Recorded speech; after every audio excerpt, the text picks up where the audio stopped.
Hi, this is going to be my first video about fasting and why I'm doing it, and this is going to be just a really quick, short video brought to you by me on a rainy day in Ohio where I've just gotten out of the shower because we were out playing in the rain and the mud, and then so we all just got out of the shower. The kids are happily playing on their own because they're tired now, and I'm going to make a little video.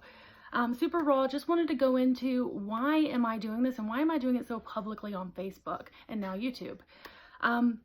I have struggled with obesity my entire life. At the age of 16 was the first time that I experienced anything but a normal, slim, trim body, and it really racked my self-esteem and caused a lot of problems. So at the age of 18, my mom, knowing that I was really struggling with it, took me to see an obesity specialist, and that was my first experience with diet pills.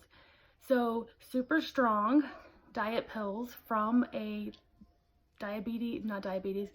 obesity specialist. He was a bariatric surgeon. I wasn't big enough for all that, but just big enough to not be happy and to be carrying a lot of excess around with me. So guess what happened? I took these pills and I lost a ton of weight. I was tiny.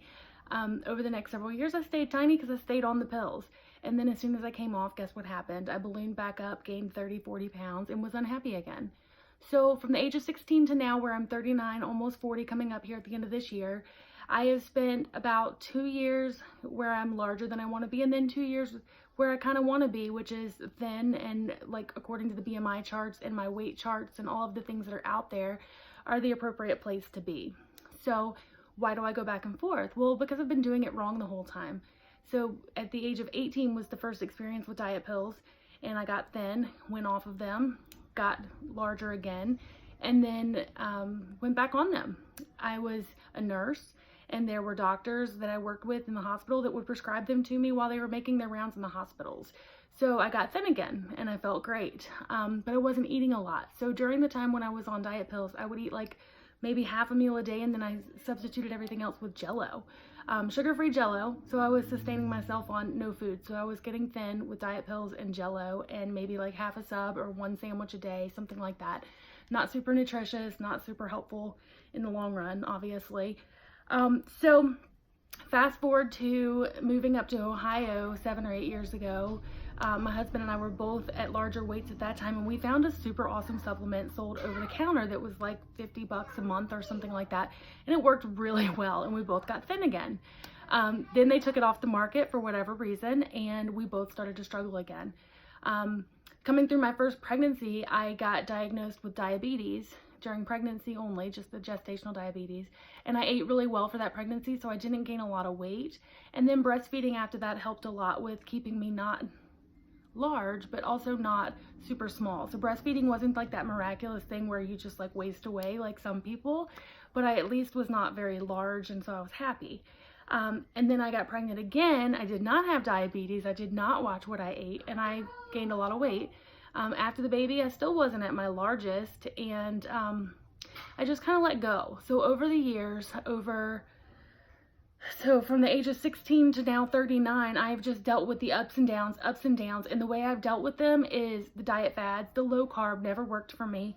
I've tried it multiple times, and I just have a really hard time just sticking to low carb stuff. You can hear my kid in the background over there. I've just always had a hard time, and how I end up losing weight is diet pills. And this conversation came about last night. I was talking to my husband about, gosh, I just really feel like I can figure this out and help so many people, and I'm so passionate about it because I've been dealing with it for so long, and I understand what it feels like to know what you feel like when you're thin, and then know how you feel conversely when you are not thin and you're not feeling healthy and you're bogged down by all this extra weight, and you maybe you don't fit in the seats at Cedar Point with your kids on the kid rides. That was me this summer. There were like 2 I couldn't get on. They could not buckle me in. And y'all, I am not that large. I carry my weight well, but apparently not well enough to get on some of those kiddie rides. So if you've been doing the yo-yo thing, trust me, I'm right there with you. And so I feel like we were having a conversation, and he said, you know that the only way you and I have ever done really well is when we take a pill. And I'm like, I know, but now that's not a possibility for me. I can't do it anymore because in 2017 I had pulmonary embolism, so multiple blood clots in my lungs. And I'm no longer a candidate for most of the diet pills that are prescribed from doctors, and it's not safe for me to take any of the stuff, most of the stuff from over the counter either. for various reasons. So I can't do any of that. So now I've got to find a natural way to do it, and it's been really rough. So when I came across all of the fasting stuff, it just made sense to me. It made so much sense. Fasting doesn't slow down your metabolism the way calorie reduction does. And you can still eat so many things that aren't allowed with a low carb diet. So fasting just made sense in a way to reset your metabolism without slowing it down, and also being able to still enjoy life. You know, I still want to drink wine. I still want to have chocolate cake. I don't want to be low carb all my life eating just meat, eggs, cheese, and lettuce. That's not me. I want to have fun with my food. I want to be able to like go anywhere and not have restrictions that are imposed by my weight consciousness, I guess. So that being said, when we had that conversation last night, it just all clicked for me. That's why I am so geared towards finding a way to do this that's sustainable and that can be just for the rest of my life, because diet pills are not the answer, and they don't work anyway. When you come off of them, you gain the weight back. So unless you can stay on them long term, then it's not great. And there's also some implications for your health with taking those types of things, for your heart health, kidney health, all of that stuff that you don't want to do long term either. So without starving myself and without making myself miserable by being on a diet that I can't sustain and that just makes me miserable, fasting came into the picture. The other thing that really caught my attention with fasting is that I did have diabetes with my first pregnancy, and having gestational diabetes does increase your risk, your lifetime risk of getting diabetes when you're older, type 2 diabetes, by I think 25%. I think that's the number. My mom is diabetic. My grandfather on her dad, my grandfather, was diabetic. So it runs in the family, and my fasting blood sugars have been high. I didn't realize that until I was in the hospital with the pulmonary embolisms in 2017, but they were all running high, and I kind of attributed that to stress and being woken up in the middle of the night for blood draws every 3 hours while they were trying to get my blood thinned appropriately. But they've continued on since that time, so it's just something that they caught on accident, and I've been watching now, and they've stayed high. My fasting is high, and then all of my other numbers are great during the day. After I eat, I'm handling it appropriately. My sugars are great. But in the morning, I have a high fasting, and it worries me for diabetes. I'm going to be 40 next year. I don't want to be diabetic. And a lot of people will tell you that it's just something that's going to happen to you because it's in your genes, and that is absolutely not true. It's a lifestyle disease. That's going to piss some people off, and I'm sorry. But there's a ton of research out there that shows that you can decrease your insulin resistance and that you can reverse the disease and lessen its impact on your life, or just get it out of your life completely. And that's another reason why I came to fasting. So I'm sorry, this is not like super succinct and little, and I'm rambling on and kind of things are going all over the place. I'm sorry, but that's just how I roll. And so the diabetes thing and just wanting lasting weight loss are the two things that really have me super stoked about fasting and trying to make it work for me and proving that it works because it makes sense medically to me. And then bringing that to the people of Facebook and YouTube and helping everybody, because we've all been dealing with this for so long. And I know a lot of you can probably relate to me with this. Just the back and forth. Yeah, it works when you're low carb, and then you come off low carb and you gain it all back.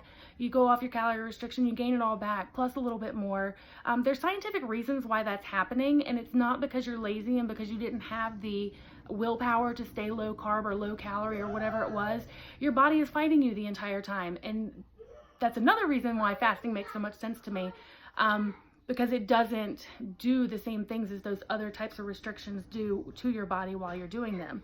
So I'm glad you guys are all following my journey. I just wanted to jump on and share with you kind of where I'm coming from the age of 16 and getting plump for the first time, all the way up to 39, being plump now, but having gone through back and forth every 2 years, thin, not thin, thin, not thin.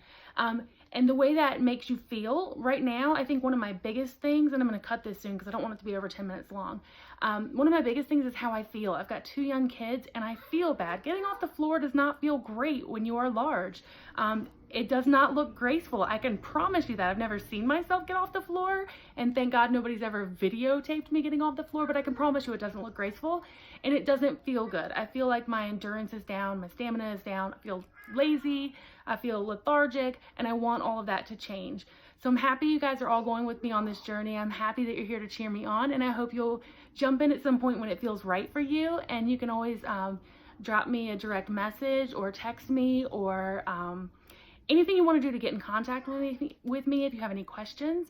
That's what we're going to do.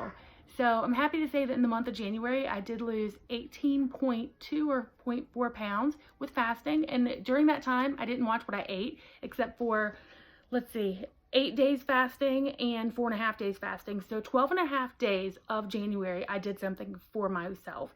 And the rest of the time, I did what I want. I drank wine. I had whatever I wanted to eat.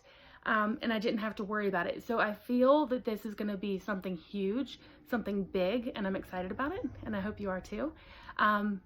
If you want to stay in touch with me, I am going to be using YouTube to come through with live video, or not live videos, but videos.